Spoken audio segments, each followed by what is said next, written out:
Hi, this is Dave in the IQ Center with a quick tutorial on how to export objects from Inventor for 3D printing. So I've got Inventor open here. I've got a very simple part, just a extruded circle. And if we want to 3D print this, well, the first thing we need to do is go to File and select Export and select CAD formats. And by default, it usually, if you haven't used Inventor on the computer before, it will default to DWG. We need to drop this down and choose STL file. We need STL files for 3D printing. And I'm going to export something as with the default settings just to show you the problem. So we'll call this Part 1 Default. And I'll hit save. Inventor has some default settings that aren't great for 3D printing, and I'll show you again how to do that. We are going to choose File, Export, CAD format, and STL file is now defaulted because we just used that option, and we need to click this Options button. By default, Inventor exports objects in the units of centimeters. STL files don't carry units with them, so you have to select the units ahead of time.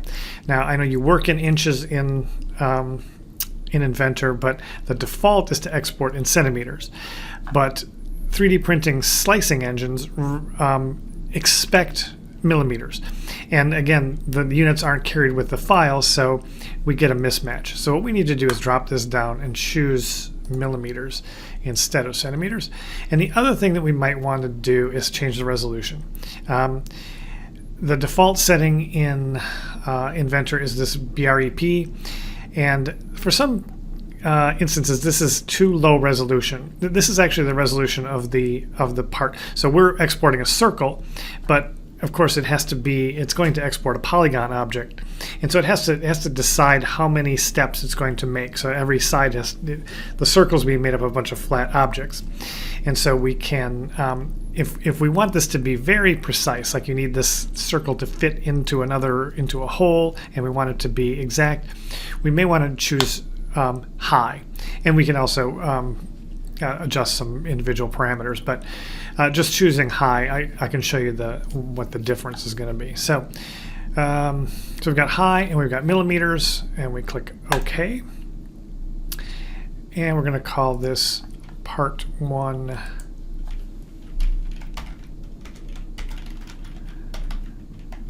Adjusted. And so now I'll do another video about how to make all the settings in the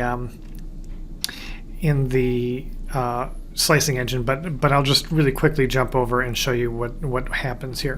So this is GrabCAD. This is the program that we use for laying out our print jobs, and you can see this is the representation of the build bed. And again, I'll have more details about this in another video. But we can either click Add Models, or we can just drag parts from a File Explorer into the model, into our area here. So we can go, let's look at the default.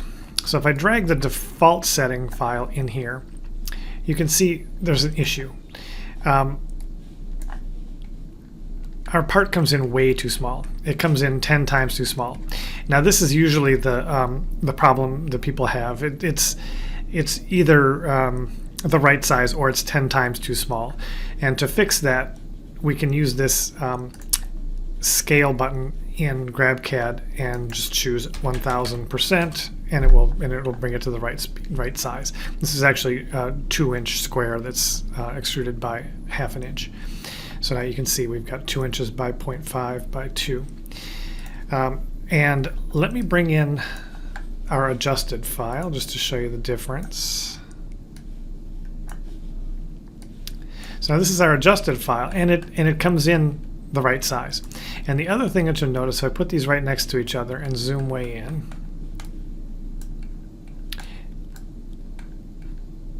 well, they're pretty.